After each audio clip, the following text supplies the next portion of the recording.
All right guys, sitting here in the boat after a massive week on the Sabine River. Awesome little camp spot here, getting some shade. I have never sweat as much as I had the last couple of days, especially yesterday sitting in that little shore canal.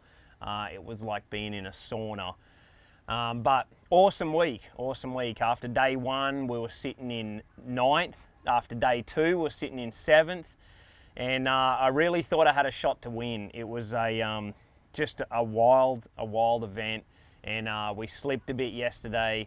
That spot didn't end up being as good as I was hoping, and we end up dropping down to 38th. So still good points. Got a check, my first cut here at the Sabine, and I'm just learning more about this place on what I've done in the past that has hurt me, and I've taken that out and I put it to good use. And we took this skeeter places where a skeeter shouldn't go. But this is on our way out. I've seen every inch of this river now, and starting to understand it, and it paid off finally.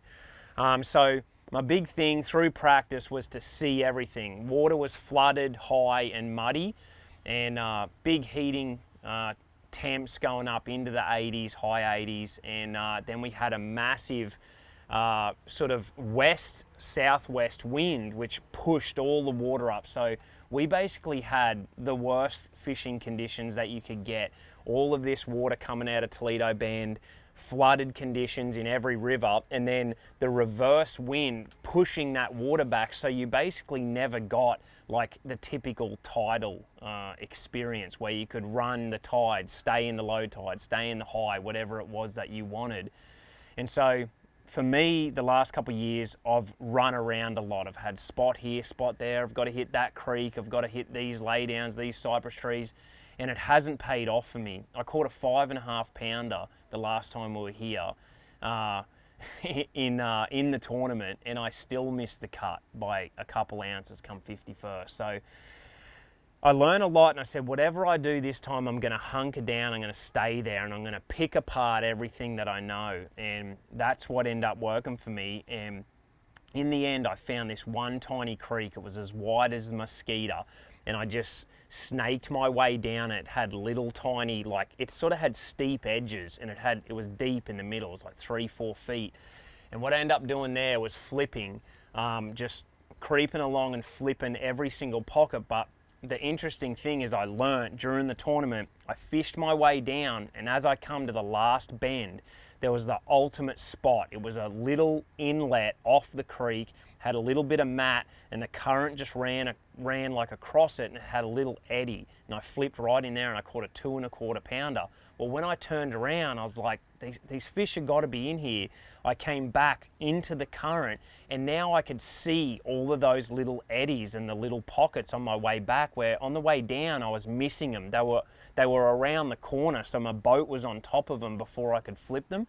And so when I came back, I hit all of those perfect spots, and I ended up catching 9.5 pounds coming out. So I missed all those fish on the way in and caught them on the way out. Big one. So that was a great little lesson. Good fish. Oh my God. Those fish just aren't sitting anywhere. They're going to be sitting in the perfect spot. And what I used is the Crush City cleanup craw. Scoot can probably put some overlays of a handful of them, but I went through packs and packs and packs of them. And just the black blue, I fished it on a 1/4 ounce VMC tungsten head, and I put the peg weight on there, and then I fished it on the VMC Redline worm, hybrid worm hook. And what I love about this hook is, if I take this off, this is the key. See where the line tie is, and then see where the hook point is. See how high, far above it? It's not in line like a typical worm. So when you set the hook, this hook has nowhere to go but hit them. I just never lose bass on a hook like this. I absolutely love it. It's nice and thin, razor sharp, and so these typical smaller fish, I could just lean into them and I could catch them. And I just Texas rigged it like that, snuck it down, and I just flipped that in every little spot that I could. I usually butt it up and I put that over the knot of the hook, and that actually helps hold it on, and then I peg it down so it's just nice and clean. That hook's nice and straight, and it just slips in everywhere. The cleanup crawl has awesome action on the fall, very, very like subtle, but also the perfect action where it just slips through everything, and I'd pick up and those fish would have it on the initial drop. I fished this on the Miller Rod Switch Freak, so 7'3". This is just an all-round rod that I absolutely love. Just does everything, and then I put the Shimano Bantam. Love this, the HG 7-1, and I put 16 and 18 pound Sunline shooter straight through fluorocarbon, and just perfect outfit to flip, make accurate casts all day long, and that got me sitting in 9th after day 1. Well, I thought there was going to be more fish in there than there was, and the next day when I went in there, I caught 20 something fish, and they were all 11 to 11 3/4 inches. We had a 12-inch limit, so I came out of there, I'd run out of every single one of these cleanup craws. Like, that was basically the last pack that I borrowed. That's the last 3 cleanup craws that I've got in my boat, and came out of there and I never had a fish. It gets to 3 o'clock and I have one spot where I can go, and I end up going in there. I got 1 hour left, I have no fish, I'm gonna come in the 80s. And during the rules meeting, Lisa, the tournament director, told us that in Texas, we're allowed to skip under gates, skip under fences, skip in, even if it says no trespassing, you can fish the water behind that. That's usually not a rule for us at any place except for here. So I was like, that's interesting. Well, this spot that has played for other anglers in the past, you used to be able to cast in there, now has a big fence, has this big pylon on the bottom of it, but it had a gap between the fence and the pylon that was no more than 5 inches. And I got up there and I'm like, and I could tell no one had been fishing in there. I'm like, I think I can skip in there. And so I did. And I was just thinking out of the box, thinking creatively, and I was like, I need to catch a bass. Well, I picked up Miller Rod's Flick Freak, which is our little accurate skipping, casting, spin rod. Had the 2,500 Shimano Sustain on it, 10 pound Power Pro braid, tough as, and then I put 12 and 14 pound in the end Sunline V-Hard leader to get through there. Well, I didn't know what was going to happen, and I started catching them, and I should have had 10.5 pounds. I caught 4 for 8 pounds, lost a 2.5 pounder in the last hour, and it jumped me up to 7th going into day 3. And what I end up casting is the Crush City Pig Stick, and then you put this VMC band. I love this band, and throwing through that gate and skipping as hard as I could.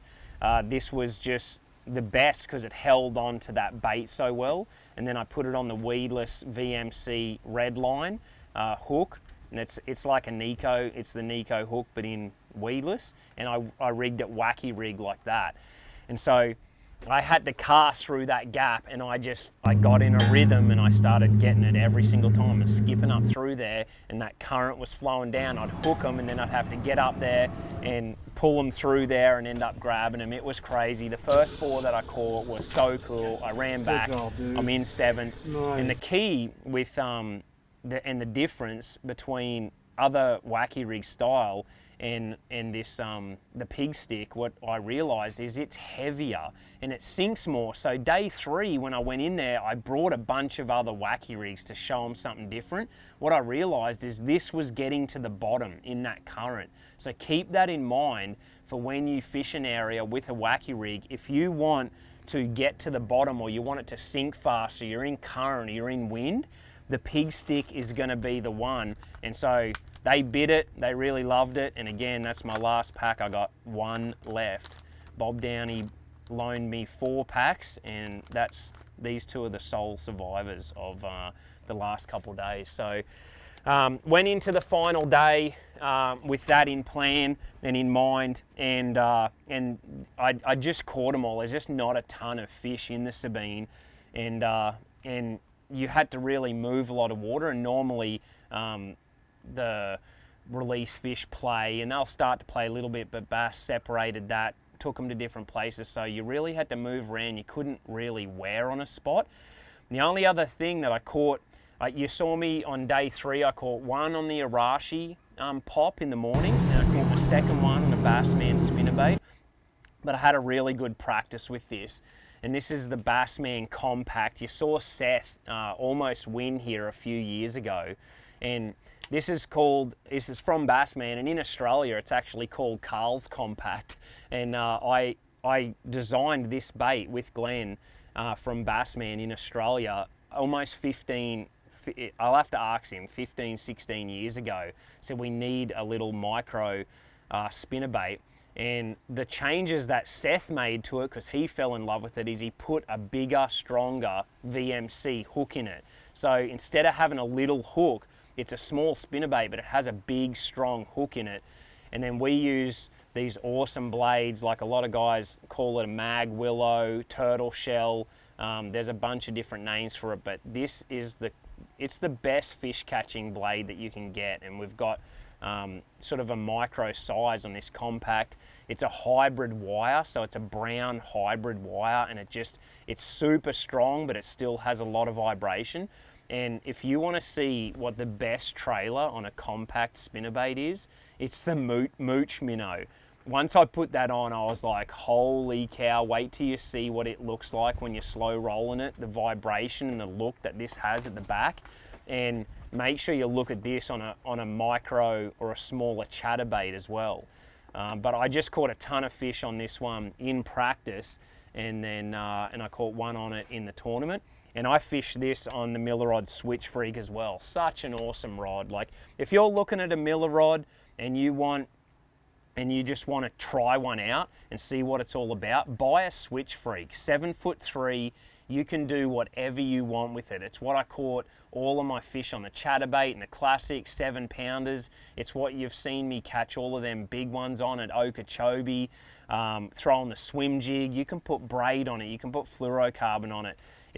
It's a magical rod. It has all the highest components on it, and it's what you'll fall in love with. Miller rods. Buy a Switch Freak and test it out and use it, and then you'll be like, what else have they got?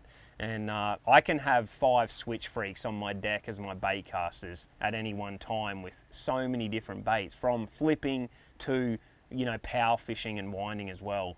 I put the Metanium on that, but I love the Bantam, the Shimano Bantam. That's my reel. I love that as a bait caster. And then 18-pound Sunline Shooter, fluorocarbon straight through, and you're ready to roll. So that was my 3 players and the Arashi Pop for a cut finish here, sitting in the top 10 after day 2 on the Sabine River. Just awesome river baits there, catching small ones and big ones and everything in between. So you can test those baits out where you're at. And I love being with Crush City. They make fish catching baits. That's what I love. I love working with them. They have a bunch of new baits coming out, but so many versatile, with the cleanup crawl, you can put it as a jig trailer, you can rig it Texas, you can put it on a buzz bait, a white one, pig stick, you can flip it, you can use it Texas rig, you can wacky rig it, awesome Nico rig. And then the Mooch Minnow, it's not just a forward facing minnow deal, it's an awesome trailer. Make sure you put it on a spinnerbait, a chatterbait, test it out with that, put like a ball head jig on it and just slow roll it. Another awesome way to fish those baits, so you can buy them and just use them as a versatile bait. All of this, the reels, the rods, the baits, the line, the hooks, everything is available at Tackle Warehouse. We'll leave some links below. If you click on that link, it helps us out and helps the sponsors. And yeah, super pumped. We're sitting mid-pack in the points, and we've got 10 killer coming up. So good memories from there, and be cool to be defending my title at a lake. I've never done that before here in the US, so it's a special place, changed our life, won our first blue trophy there, and we're going to try and go and do it again. And 3 events to go. It's been a wild up and down season, but Sabine got us back on track and ready to go. Have a little break, get the boat back to square one, and ready for 10 killer. Appreciate all the support, and hope you enjoyed that. Shoot us some questions underneath and we'll try and get back to you. Appreciate it, guys.